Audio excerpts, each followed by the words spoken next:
Bueno, bienvenidos a la primera entrega de Caminos de Conciencia. Quise empezar con un tema que es el que más encuentro en mis consultas. El amor de pareja, las situaciones que se derivan de esas relaciones, sobre todo de la desilusión del amor entre parejas, ¿no? Ese tema es sumamente interesante, sobre todo para las personas muy jóvenes, y considero que pueden sacarle bastante punta a este lápiz a partir de ciertas cosas que vamos a ir, como les voy a ir contando de la manera más sencilla posible.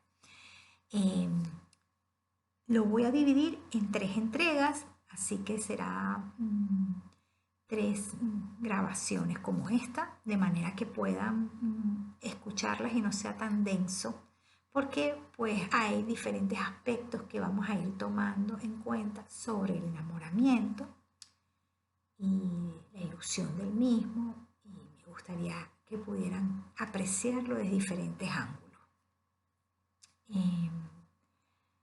No sé si les ha pasado que en algún momento conocen a alguien y se sienten profundamente enamorados, se sienten totalmente identificados con la persona.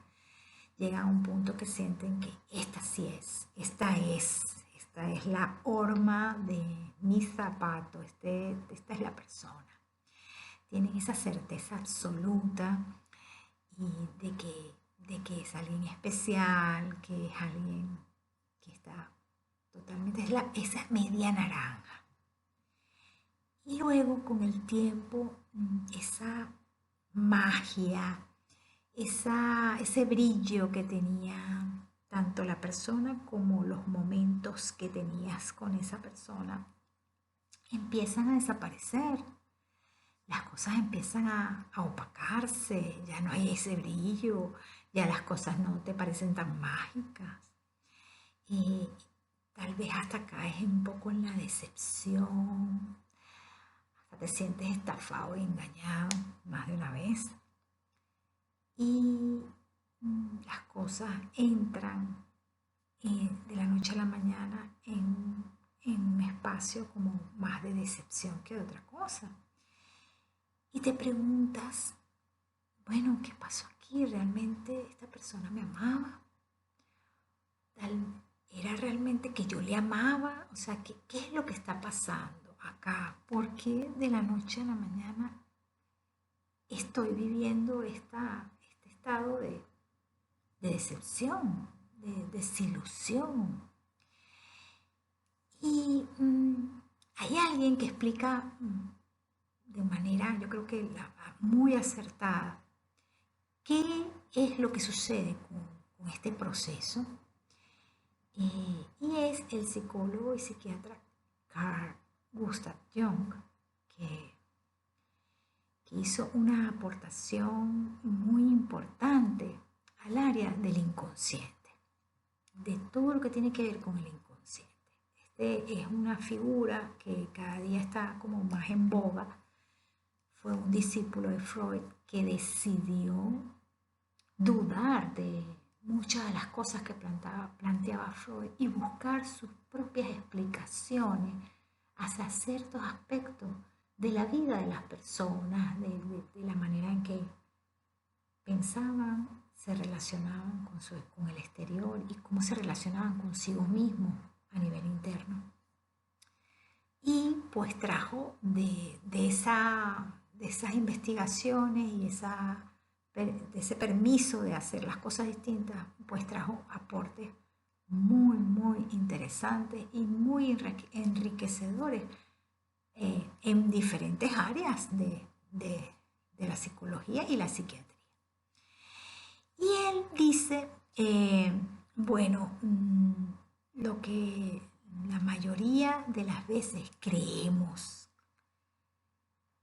que estamos enamorados,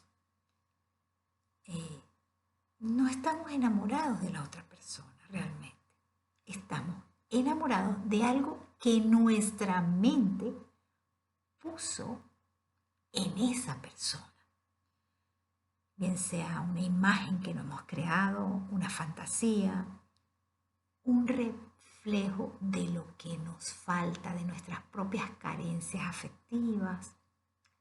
Y a eso le llama proyección psíquica. Justamente en esta entrega quiero hablarles un poco de cómo es ese mecanismo, cómo funciona la proyección. Y comienza con algo como, por dar un ejemplo, cuando vas a una fiesta, conoces a alguien o conoces a alguien en el trabajo, o tal vez te metes en una aplicación y empiezas a hacer match con alguien.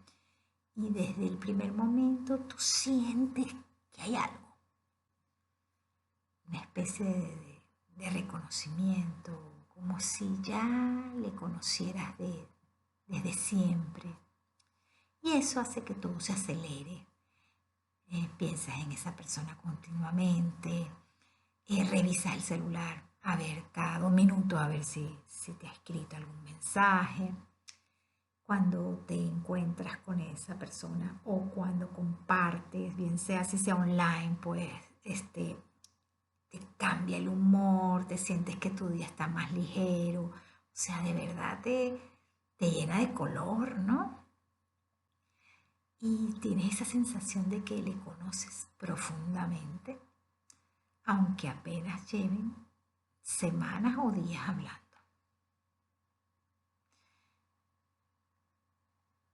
Si te ha pasado esto, yo te invito a que reflexiones y pienses en lo que realmente sabías de esa persona en ese momento inicial. No lo que sentías, no lo que intuías, sino los hechos. Probablemente muy poco.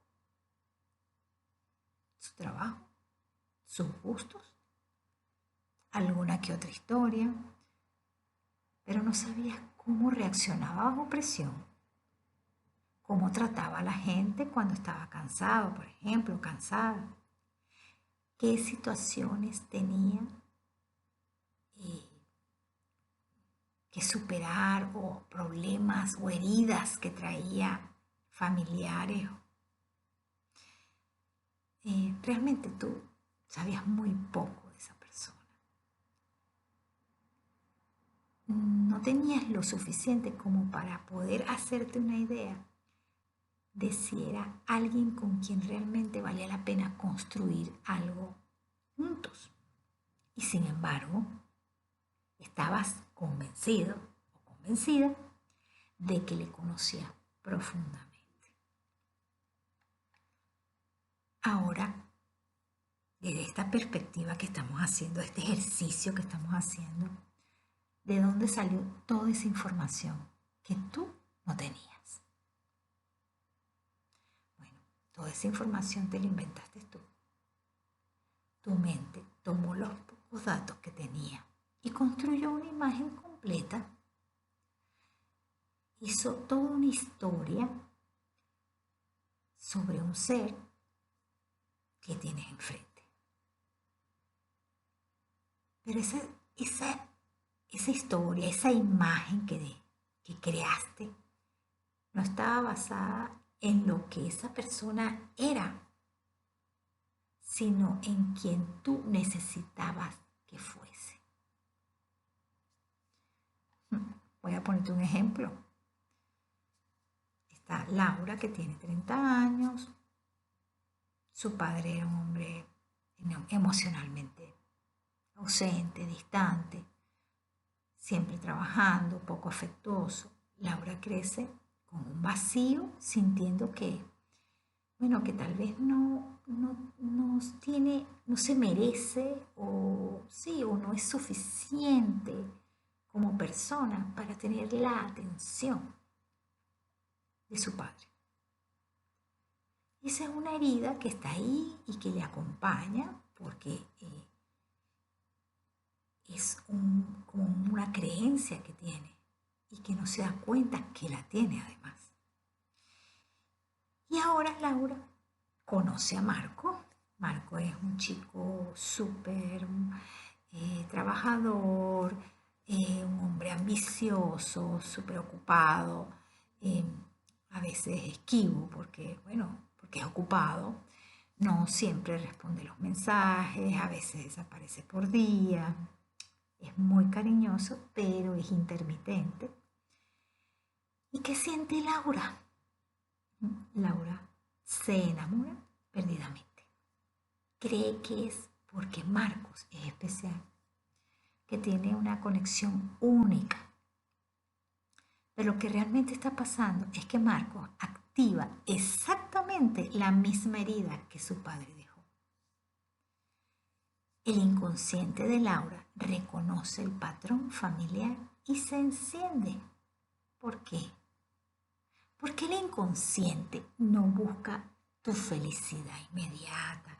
Porque el inconsciente no busca lo contrario a lo que siempre has necesitado.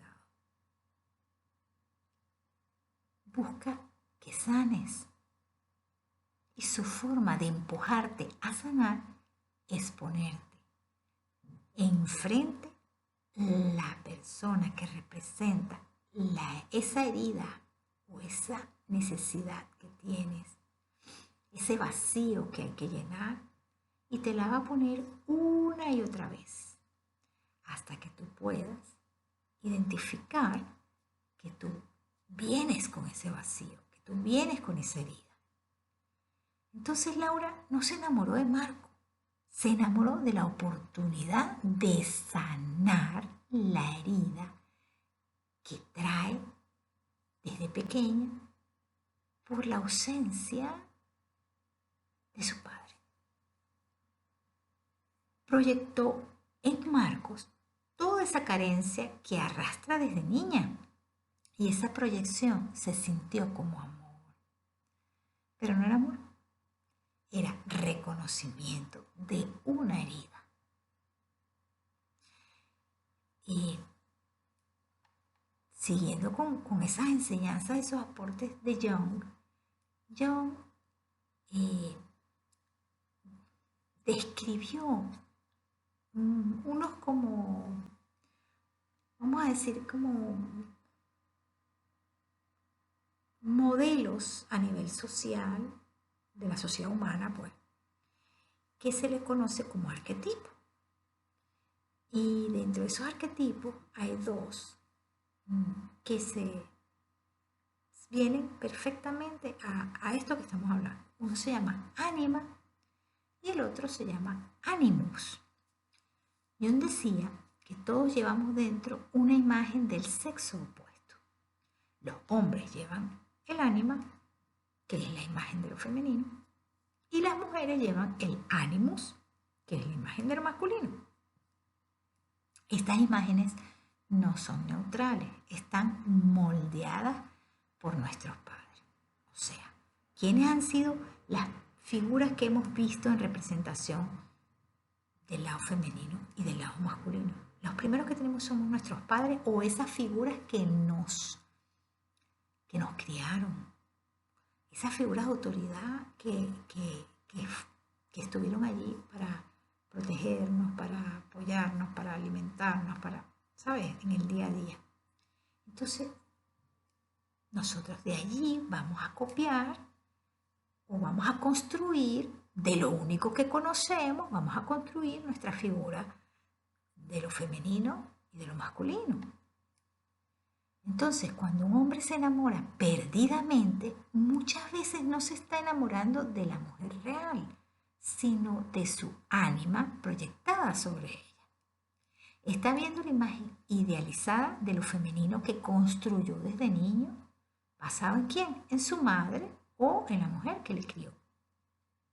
Y cuando una mujer se enamora perdidamente, muchas veces está viendo su ánimos, ese héroe, el protector, el padre que siempre quiso tener. Por eso el enamoramiento se siente tan intenso, porque no estás conectando con una persona que está fuera de ti, una persona externa. Estás conectando con una parte de ti mismo, de ti misma, que habías perdido. Te estás viendo reflejado en otro. Y eso genera una sensación de complementación, ¿sabes? De que estás en tu totalidad, que estás completa, completo, de estar entero por primera vez. Y esto tiene un efecto muy, pero muy adictivo. Así que entramos en algo que es como una relación, como ciclos. Realmente se le llama como, no puedes evadir un ciclo que es inevitable. Que es que al principio, cuando estás en pleno enamoramiento, tu cerebro filtra selectivamente todo aquello que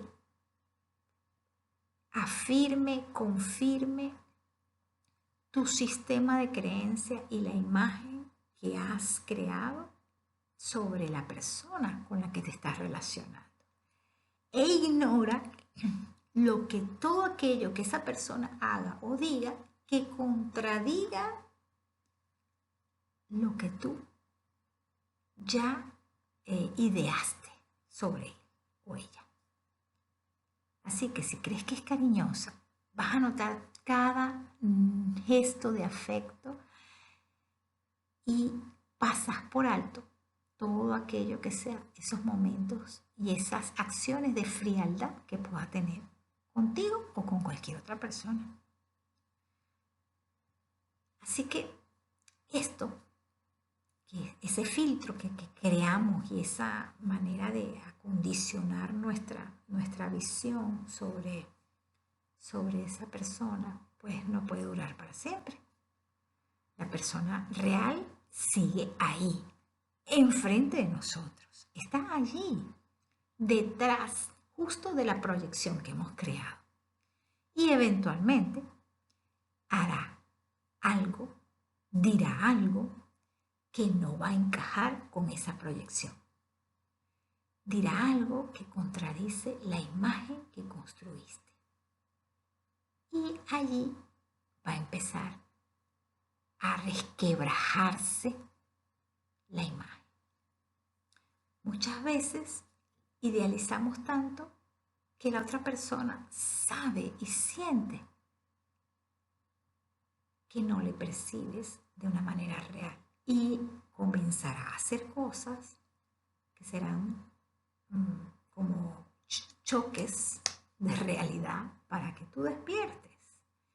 Y en ese entonces pues se puede perder mucho de lo que es la conexión bonita de una relación, ¿no? Pero ¿qué pasa entonces?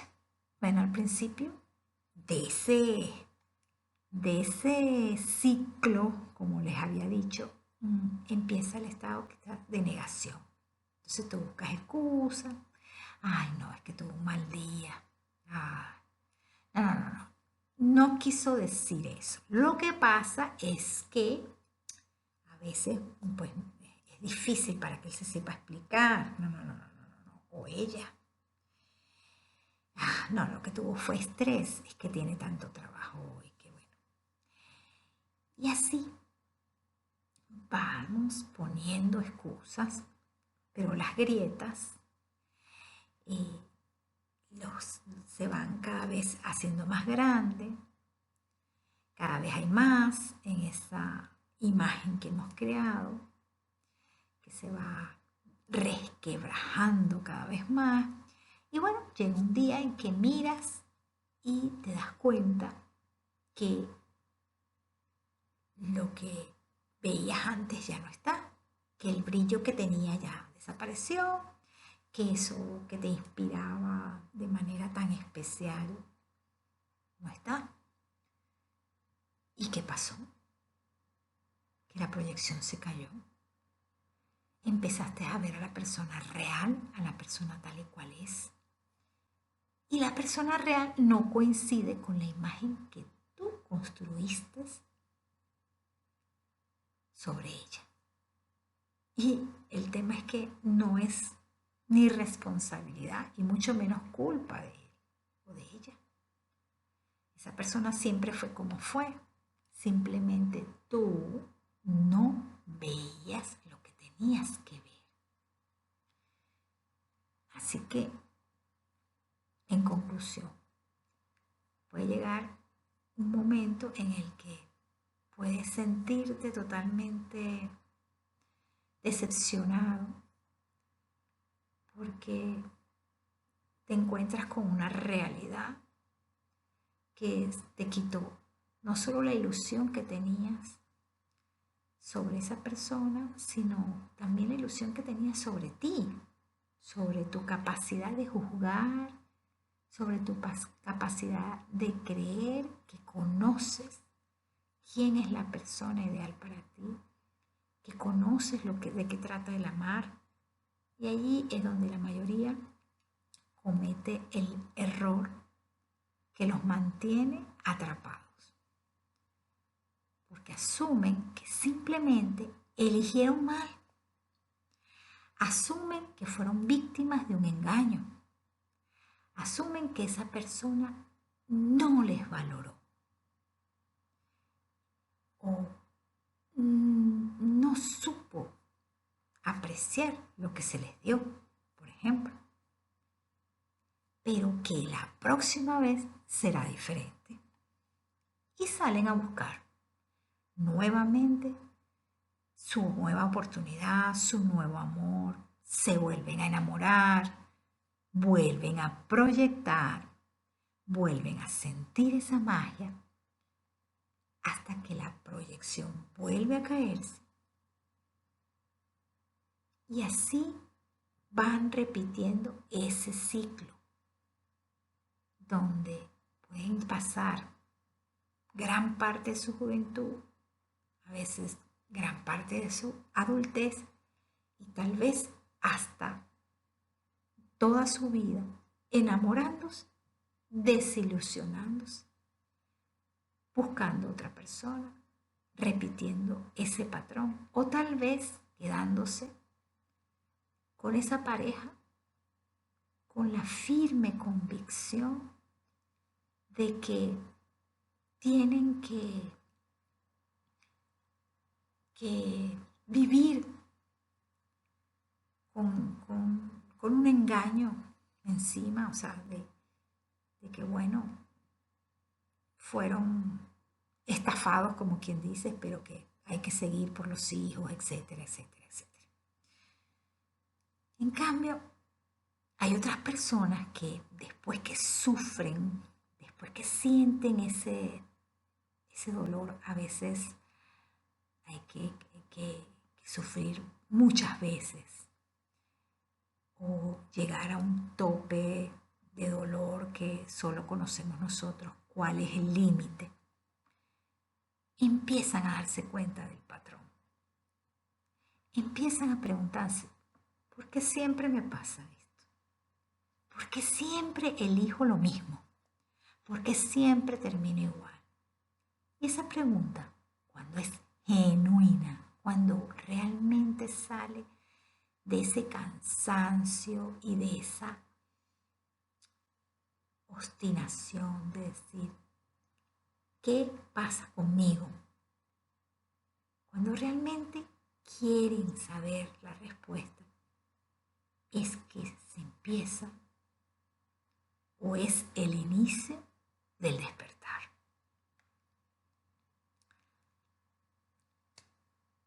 Bueno, hasta aquí les acompaño el día de hoy. En el próximo capítulo vamos a entrar en lo que sería el funcionamiento cerebral. Vamos a ver qué pasa a nivel químico, qué sucede cuando nos enamoramos, por qué es tan adictivo, por qué duele tanto cuando se termina esa ilusión, ¿verdad? Y vamos a entender por qué, aunque todo suene tan duro, tan difícil, también hay, voy a decir, la palabra no sería esperanza, ¿sabe? Sino que hay un proceso, sí, biológico, pero también nosotros tenemos otras herramientas que pueden hacer que las relaciones o esa relación pues funcione o que nosotros podamos salir a flote de todos estos procesos que vamos viviendo a medida que los vamos entendiendo. Nos vemos en la próxima entrega.